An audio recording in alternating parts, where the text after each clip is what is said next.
안녕하세요. 저는 과천에 사는 50대 중반의 여자입니다. 저는 평소에도 여기에 올라오는 사연들을 보면서 하루를 시작하곤 합니다. 100세 시대에 아직 반밖에 살지 않은 저지만 얼마 지나지 않아 할머니라는 소리를 들을 나이죠. 저는 아직 할머니라는 소리가 듣고 싶지 않아요. 딸이 결혼하지 않고 영원히 제 품에 있었으면 좋겠어요. 주책이라고 할 수 있지만 사실 저와 딸은 굉장히 어렵게 만나게 됐거든요. 그래서 그런지 다시는 딸을 다른 누구에게도 뺏기고 싶지 않아요. 지금부터 저와 딸에게 무슨 일이 일어났었는지 여러분들께 들려드릴게요. 저는 20대 후반의 나이에 4녀 1남의 막내로 태어난 남편과 결혼을 했어요. 저희 시어머니께서는 남편을 낳기 전까지 온갖 구박을 받고 살았다고 해요. 그래서 아들을 낳기 위해 계속해서 임신과 출산을 반복하셨죠. 결국 5번의 시도 끝에 남편을 낳고 시집살이에서 해방됐다고 하더라고요. 그런데 시어머니께서는 그때 받았던 구박들을 그대로 저한테 하기 시작했어요. 눈만 마주치면 제게 손자 타령을 하시는데 스트레스가 이만저만이 아니었어요. 아침에 눈 떴을 때부터 눈 감을 때까지 아들 노래를 부르시니 혼자 있을 때도 환청이 들릴 지경이었죠. 하지만 저희가 아무리 노력을 해도 임신이 잘 되질 않더라고요. 시어머니께서는 성질이 점점 고약해지더니 제 몸에 문제 있는 게 아니냐며 병원까지 끌고 가서 이상 없다는 소리를 듣고서야 입을 다무셨어요. 아무 문제도 없는데 임신이 되지 않으니 저도 답답했어요. 날이 갈수록 심해지는 시집살이에 저도 진절머리가 나기 시작했죠. 하지만 남편 집안이 워낙 잘 살아서 참고 견딜 수밖에 없었어요. 그렇게 결혼한 지 4년 만에 저는 첫 임신을 하게 되었어요. 하지만 딸이라는 사실을 알게 되었고 저는 아무래도 상관이 없었어요.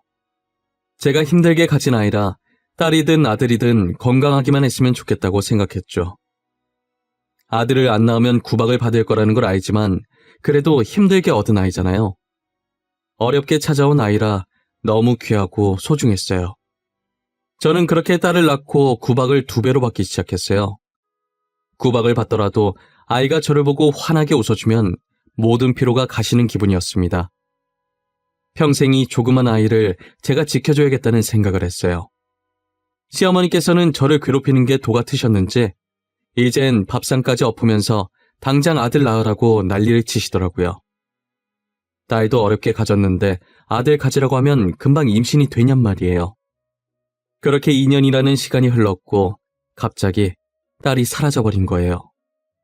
어떤 바람이 불었는지 시어머니께서 딸을 데리고 산책을 가시겠다고 하는 겁니다. 저는 드디어 손녀라고 받아들이는 건가 싶어서 잘 다녀오라고 했죠. 아직도 그때만 생각하면 시어머니와 딸을 그대로 보낸 제 자신이 너무 밉습니다. 분명 나갈 땐 둘이었는데 들어올 땐 시어머니 혼자시더라고요. 저는 너무 놀라서 시어머니께 딸은 어디 있냐고 큰 소리를 쳤어요. 시어머니께서는 잠깐 한눈판 사이에 애가 없어졌다고 하는 겁니다. 그때의 시어머니 표정은 아직도 생생하게 기억하고 있어요. 아이를 잃어버린 사람치곤 정말 아무렇지 않은 듯한 표정이었거든요. 저와 남편은 아이가 없어졌다는 소식에 난리가 났습니다. 2달 동안 찾아다녔지만 머리카락 한 올도 찾을 수가 없었어요. 전단지를 아무리 돌려도 연락 오는 사람이 한 명도 없었죠. 결국 저희는 경찰서에 가서 딸아이의 실종 신고를 하고 왔어요. 그리고 얼마 지나지 않아 저는 또 한 번 임신을 하게 되었어요. 운 좋게 이번엔 시어머니가 그렇게 애타게 찾았던 아들을 낳았습니다. 저는 아들을 낳은 동시에 시집살이에서 해방될 수 있었어요. 저희 부부보다 시어머니께서 엄청 좋아하셨어요. 하루 종일 아들을 안고 계시고 제가 자고 일어나면 밥상도 대령해 주시더라고요. 솔직히 시집살이 살다가 아들 덕분에 이런 대접받으니 속도 없이 좋더라고요. 딸에겐 미안하지만 대접받는 분위기에 취해 아주 잠깐 딸을 잊고 있었어요. 제가 보통 한 번 자면 깊게 잠드는 편인데 이상하게 그날은 자다가 새벽에 한 번 깬 거예요. 화장실 갔다가 다시 자야겠다는 생각에 안방에서 나와서 거실 화장실 쪽으로 걸어갔어요. 그런데 시어머니 방문이 살짝 열려 있었고 통화를 하시는지 시어머니 목소리가 들리더라고요. 그래, 너가 알려준 무당이 정말 용하더라니까. 손주 본 건 다 네 덕이야. 어쩜 그렇게 잘 맞춘다니? 나는 원래 안 믿으려고 했었거든? 근데 너무 신기하다. 나도 처음엔 너처럼 안 믿었거든. 근데 그 무당이 시키는 대로 하니까 우리 며느리도 단번에 아들을 낳은 거야. 너무 신기했다니까. 아니, 손녀가 아들 기운을 다 가져간다고 멀리 보내라고 하길래 그래도 내 핏줄인데 싶은 마음이 들긴 했단 말이지. 근데 이렇게 바로 아들이 생길 줄은 몰랐어. 그래도 내가 잘 사는 집으로 보내줬잖아. 그럼 됐지. 돈 많은 집에서 사랑받으면서 사는 게 네 손녀한테는 더 좋을 거야. 알고 보니 무당이 시어머니께 제 딸을 계속 데리고 있으면 아들은 평생 못 낳는다고 말하는 바람에 자신의 지인을 통해서 딸을 다른 집으로 보냈다고 하는 거예요. 그리고 저희가 딸 실종 신고를 한 날 몰래 다시 경찰서로 가서 딸 찾았다고 실종 신고를 취소해달라고 했다더라고요. 저는 할머니라는 사람이 자기 핏줄인 손녀한테 어떻게 그런 짓을 할 수가 있는지 이해가 가질 않았어요. 저는 모든 사실을 알고 그 자리에서 쓰러졌고 눈을 떠보니 병원이더라고요. 남편이 잠시 물을 가지러 간 사이 제가 일어났고 남편이 병실로 들어오자마자 제가 들었던 것들을 울면서 말하기 시작했어요. 여보, 어떻게 어머님이 그럴 수가 있어? 아무리 아들이 중요해도 그렇지. 낳아준 부모가 이렇게 살아있는데 그 어린 것을 남의 집에 보내냐고. 자기 핏줄이잖아. 일단 진정해봐. 당신 그러다 또 쓰러지겠어. 내가 어머니한테 애 어디로 보냈는지 물어볼게. 내가 다시 우리 딸 찾아올게. 그러니까 제발 당신 몸부터 챙겨. 우리 딸이 너무 불쌍해. 못난 부모 만나서 태어나자마자 미움받고 부모랑 생이별하고. 나 더 이상 어머님 얼굴 보고 싶지 않아. 같은 공간에서 숨도 쉬고 싶지 않아. 알겠어. 우리 분가하자. 당신 태어나면 바로 분가해. 알겠지? 지금은 당신 몸 회복하는 것만 생각해. 의사가 몸 많이 약해졌다더라. 제 말을 듣고 남편이 시어머니를 추궁했지만 아이를 어디로 보냈는지 끝까지 말씀을 안 하더라고요. 저는 어떻게든 딸을 찾아보려고 했었지만 늘 허탕이었어요. 남편은 저보고 할 만큼 했으니 아들 봐서라도 이제 그만 포기하라고 하더라고요. 지금 우리 곁에 있는 아들이라도 잘 키워야 하지 않겠냐고 말이에요. 그때까지도 저는 딸 찾는 것을 포기할 수 없어서 아들을 재워놓고 밤마다 딸을 찾아다녔어요. 하지만 이제 이것도 20년 정도 지나니까 저도 슬슬 지치더라고요. 결국 저는 딸을 찾는 것을 포기하고 살았었어요. 아들도 이제 막 성인이 되었고 미국으로 유학을 가고 싶다고 하길래 보내줬어요. 현재는 미국에 있는 대학교에 재학 중이래요. 처음엔 자주 연락을 했었는데 아무래도 멀리 떨어져 있다 보니 자기 생활하기도 바빠서 지금은 어쩌다 한 번씩 연락을 하고 있었어요. 저는 남편과 오붓하게 둘이서 점심을 먹으려고 남편 회사로 찾아갔어요. 회의라도 하는 건지 남편이 자리에 없었어요. 그래서 남편을 기다리려고 가만히 앉아 있는데 비서가 들어오더라고요. 원래 보던 얼굴이 아니어서 저도 모르게 빤히 쳐다봤나 봐요. 그런 저를 보고 활짝 웃으면서 이번에 새로 일하게 된 비서라고 자기를 소개하더라고요. 도도했던 전 비서와 상반되게 엄청 방긋방긋 잘 웃고 싹싹했어요. 안녕하세요. 사모님 맞으시죠? 저는 이번에 새로 일하게 된 비서 강주흔이라고 합니다. 저를 처음 봐서 놀라신 것 같아서 이렇게 인사드립니다. 그래요? 안 그래도 전에 봤던 비서가 아닌 것 같아서 저도 모르게 놀랐나 봐요. 사람 보고 놀라는 거 아닌데 초면에 제가 실례를 했어요. 아니에요. 그럴 수도 있죠. 지금 회장님께서 미팅 가셔서 아직 안 돌아오셨는데 커피라도 드시면서 기다리시겠어요? 미팅 가신 지 좀 돼서 금방 오실 것 같아요. 아, 그럼 그래 줄래요? 괜히 저 때문에 일하는데 방해된 건 아닌가 모르겠어요. 이럴 줄 알았으면 미리 연락이라도 하고 올 걸 그랬네. 지금까지 일했던 비서들과 인사 말곤 해본 적이 없었거든요. 다들 저를 사모님이라고 어렵게 생각하던데 그럴 때마다 제가 더 불편했었거든요. 그런데 이번에 들어온 비서가 부침성도 좋고 사람 좋은 미소를 하고 있어서 그런지 저도 모르게 비서랑 편하게 말을 하고 있더라고요. 다른 비서와 다르게 저를 어렵게 생각하지 않는 모양이었어요. 저는 그런 모습이 오히려 강단 있어 보이고 마음에 들었어요. 비서가 건네준 커피를 봤는데 비서 손가락에 점이 있더라고요. 저희 딸도 비서처럼 손가락에 점이 있었거든요. 너무 신기한 나머지 또 무례하게 놀라면서 손으로 점을 가리키고 말았어요. 아, 점이요? 괜찮아요. 다들 놀라세요. 모양도 특이하잖아요. 보통 점이라고 하면 동글동글해야 하는데 이 점은 살짝 타원 모양으로 길쭉하니까. 미안해요. 초면에 제가 실수를 너무 하네요. 내가 원래 이런 사람이 아닌데 사실 제 딸도 손가락에 점이 있었거든요. 그래서 너무 신기해가지고. 정말요? 진짜 신기하네요. 여기에 점 있는 사람 흔치 않을 텐데 손가락에 이렇게 큰 점 있는 사람이 잘 없잖아요. 저는 싹싹한 성격도 그렇고 딸과 비슷하게 점 있는 것도 그렇고 이상하게 딸처럼 느껴지는 비서에게 끌리기 시작했어요. 저는 비서의 첫인상이 너무 좋아서 남편과의 약속을 핑계로 자주 가서 친해졌어요. 그러다 보니 남편을 기다릴 때마다 자연스럽게 이야기를 하게 되었고 이야기를 하다 보니 사적인 얘기도 하게 되었죠.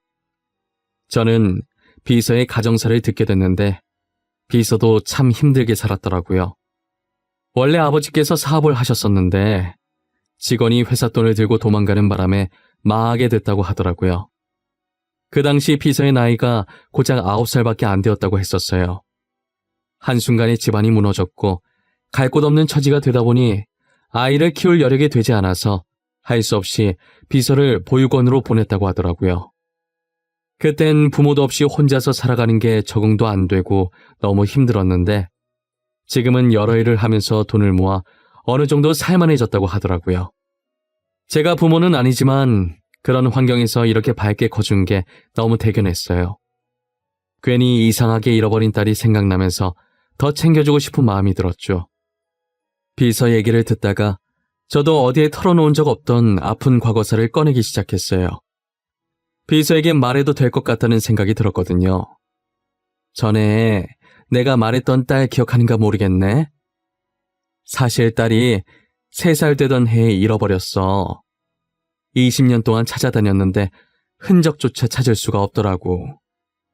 저랑 똑같이 손가락에 점 있다고 했던 그분 말씀하시는 거죠? 그동안 사모님도 마음고생 많이 하셨겠어요. 가끔 딸이 어떻게 컸을지 상상해보는데 이젠 옛날 얼굴도 가물가물해서 상상을 할 수가 없었어. 가끔 주은 씨를 보면 딸 생각이 나서 계속 말을 걸게 되더라고. 주은 씨를 보면 정말 친딸같이 편해. 알고 보면 제가 친딸인 거 아니에요? 드라마 보면 그런 일 많잖아요. 제가 부모가 있긴 하지만 저도 모르는 출생의 비밀이 있을 수도 있고. 그냥 사모님 웃으시라고 한 소리예요. 주은 씨는 내가 안 불편한가 봐. 이렇게 농담도 잘하고 말이야. 이때까지 있었던 비서들이랑은 서먹서먹했었거든. 그래요? 전 사모님이 너무 편한데요. 사모님께는 엄마 같은 포근함이 있어요. 사모님과 있으면 뭔가 따뜻하고 부드러운 느낌이 들어요. 나한테 그런 느낌이 있나? 처음 알았네. 앞으로도 엄마라고 생각하고 편하게 대해줘. 괜히 사모님이라고 어색해하고 불편해하는 거 딱 질색이야. 그럼요. 사모님도 저를 딸이라고 생각하시고 편하게 대해주세요. 회장님도 그렇고 사모님도 그렇고 너무 좋으신 분 같으세요. 저희는 농담을 주고받으면서 앞으로 모녀지간처럼 잘 지내보자고 했어요. 그렇다고 생각 없이 아무 때나 찾아가서 말 걸고 하지 않았어요. 저랑 친하게 지낸다는 소문 돌면 비서에게 좋을 게 하나도 없으니까요. 어느 회사든 시기 질투하는 사람들이 늘 존재하잖아요. 혼자 알아서 일 척척 잘하고 있는데 괜히 피해주긴 싫었어요. 그리고 얼마 후 남편이 원래 신장이 안 좋았는데 나이가 들어서 그런지 상태가 더 안 좋아졌더라고요. 결국은 다른 사람에게 신장 인식을 받아야 하는 상황까지 왔어요. 하지만 저는 많이 늙었고 아들은 현재 당장 한국에 들어올 수 없는 상황이었어요. 비서는 저희의 사정을 알고 자기가 선뜻 신장 기증을 해주겠다고 하는 거예요. 주은 씨가 신장 기증을 해주겠다니 그게 무슨 소리야. 우린 기증자 나타날 때까지 기다리면 돼. 그러지 마. 아니에요. 회장님께 은혜를 갚고 싶어서 그래요. 제가 비서일 할 수 있게 해주신 것도 회장님이시란 말이에요. 아무리 그래도 그렇지 어떻게 그렇게 쉽게 자기 신장을 남한테 이식해준다고 해. 우린 괜찮아. 기증자 금방 나타날 거야. 기증할 생각 하지 마. 사모님, 전 아직 젊고 건강하잖아요. 수술해도 금방 회복할 수 있어요. 그리고 회장님이랑 저랑 혈액형이 똑같아서 가능할 거예요. 아니야. 이건 진짜 아닌 것 같아. 어차피 가족 아니면 수술 못하는 걸로 알고 있어. 그러니까 주은 씨, 이식해줄 생각이면 일찌감치 접어. 알겠지? 이식 수술이라는 거 쉽게 생각할 게 아니야. 사모님, 요즘 기술이 얼마나 좋아졌는데요. 이식해도 아무 문제 없을 거예요. 아마 가족이 아니라도 본인이 이식하고 싶다고 하면 해주실 거예요. 혹시 모르니 검사라도 받아볼래요? 저는 비서가 이렇게 고집이 센 사람이라는 걸 그때 처음 알았어요. 제가 아무리 겁을 주고 말려봐도 제 말은 들으려고 하질 않더라고요. 결국 비서는 신장을 기증할 수 있는지 필요한 검사들을 다 받았어요. 의사는 저희에게 정말 뜻밖의 결과를 말씀하시더라고요. 강주은 씨 검사 결과를 보니까 신장 상태가 아주 깨끗하고 좋아요. 그리고 환자분과 혈액형도 일치하고 가족관계 이미 확인이 되어서 기증을 하실 수 있겠네요. 잠시만요, 선생님. 가족관계라니요? 그게 무슨 말이에요?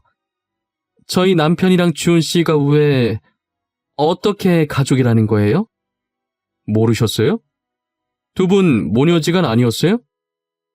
어허, 유전자 결과 검사가 일치한다고 뜨는데 남편분과 강주은 씨는 부녀지간입니다. 알고 보니 저희가 지금까지 애타게 찾던 친딸이 비서였어요. 이렇게 저희랑 가까이 있었는데 그동안 몰라봤더니, 그리고 그걸 지금 남편 신장 이식하려고 검사하다가 알게 됐다는 게 너무 드라마 같았어요. 순간 제 인생이 누군가 각본을 짜고 저는 그 작가의 꼭두가시가 된 기분이라고 해야 할까요? 이제껏 친딸을 찾으면 어떤 반응을 보여야 할까 수도 없이 상상을 했었는데 현실에 닥치니 정말 아무 말도 할 수가 없고 믿기지 않는 표정으로 쳐다만 보게 되더라고요. 그동안 제 핏줄이라 비서에게 마음이 갔던 것 같았어요. 비서가, 아니 제 딸이 전에 우스갯소리로 자신이 친딸 아니냐고 농담을 한 적이 있었는데 정말 제 친딸이었다는 게 진짜 놀란 걸 넘어서 헛웃음이 나올 지경이더라고요. 저는 딸을 데리고 남편이 있는 병실로 들어갔어요. 남편은 딸을 보고 당분간 휴가라고 했는데 왜 여기까지 왔냐고 하더라고요. 저는 그런 남편에게 우리 딸이라고 말하니 무슨 이런 인연이 다 있냐고 하면서 딸을 비서로 고용하게 된 사연을 말하더라고요. 사실 자신이 자주 가던 식당에 딸이 홀서빙 알바로 있었는데 너무 눈에 밟혀서 월급을 2배로 줄 테니 비서를 하지 않겠냐고 제안을 했다는 거예요. 이런 식으로 비서를 뽑은 적이 단 한 번도 없었는데 희한하게 핏줄을 알아본 건지 자기가 제안해놓고 자기도 많이 놀랐었다고 하더라고요. 그렇게 딸은 22년 만에 다시 저희 집으로 돌아오게 되었고 시어머니는 딸의 손을 꼭 잡고 연신 미안하다며 눈물을 흘리셨어요. 잘 왔다, 잘 왔어. 내가 정말 미안해. 염치 없는 거 안다만 이렇게라도 사과를 하고 싶어. 너를 데리고 간 집안이 망했다고는 들었는데 그래도 잘 커졌구나. 솔직히 처음에 얘기 듣고 할머니가 미웠거든요. 근데 지금은 괜찮아요. 그러니까 너무 미안해하지 마세요. 이렇게 착한 것을 내가 미쳤어. 이 죗값을 나중에 어떻게 갚으려고 그 짓을. 그래도 이 할미가 죽기 전에 찾아서 이렇게 얼굴 볼 수 있어서 참 다행이구나. 시어머니는 딸을 찾은 지 1달 만에 세상을 떠났어요. 그동안 시어머니께서 티를 안 내서 몰랐는데 자기 핏줄인 손녀를 본인 손으로 직접 다른 곳에 보내고 마음이 편치만은 않았던 것 같아요. 손녀를 찾고 나서 편안한 마음으로 모든 짐을 내려놓고 떠나신 것 같아요. 저는 얼마 전에 남편 이식 수술을 끝내고 남편과 딸 병간호를 하면서 아주 잘 지내고 있습니다. 멀리 있는 아들에게도 누나를 찾은 소식을 전해주었어요. 미국은 아직 밤 늦은 시간일 텐데 제가 보낸 카톡을 보고서 바로 영상통화가 왔더라고요. 엄마, 드디어 누나 찾았어? 그동안 포기한 것 같더니 결국 찾았구나. 역시 우리 엄마 집념이 대단해. 결국 해내네. 이것이 엄마 놀리려고 전화했구만. 너도 누나 얼른 찾았으면 좋겠다고 했었잖아. 누나 아기 때 사진 보고 엉엉 하면서 나보다 더 울어놓고. 그때 내가 얼마나 당황했는지. 그 얘기 지금 왜 해? 그땐 내가 애기였으니까 그랬지. 그래서 누나는 어때? 괜찮아? 아빠한테 신장이식 해줬다며. 저놈 새끼. 아빠 걱정은 안 하고 누나 걱정만 하는 저 불효자 자식. 누나는 멀쩡하고 니네 아빠는 죽었다 요 녀석아. 역시 우리 아빠 아주 튼튼하구만. 목청이 살아있으셔. 그래서 누나는? 나 누나 보고 싶은데. 엄마, 이제 그만 카메라 돌려봐. 엄마 얼굴은 많이 봤잖아. 아들이라도 막내는 막내인 건지 애교도 많고 장난도 잘 쳐서 처음 보는 누나한테도 금방 누나 하면서 조잘조잘 말을 잘하더라고요. 그 모습을 보면서 이제 우리 가족이 다 모였구나라는 생각이 들면서 괜히 눈물이 찔끔 났습니다. 딸한테 들키는 바람에 아들이 그 소리 듣고 놀려서 나오려던 눈물이 쏙 들어갔지만요. 지금 너무 행복한 하루하루를 보내고 있어요. 힘들게 딸을 다시 만나게 된 만큼 이때까지 못해줬던 것들 다 해주면서 살려고요. 같이 여행도 가고 사고 싶다는 게 있으면 다 사줄 생각입니다. 그리고 이건 제 욕심이지만 딸이 늦게 결혼을 했으면 좋겠어요. 결혼 안 하고 평생 제 옆에 붙어 살면 더 좋겠고요. 하지만 좋은 짝을 만나면 제가 못 이기는 척 보내줘야겠죠. 앞으로는 딸이 늘 행복만 가득했으면 좋겠어요. 제 이야기는 여기서 마치도록 할게요. 긴 글 읽어주셔서 감사합니다. 여러분들도 늘 건강하시고 행복하세요.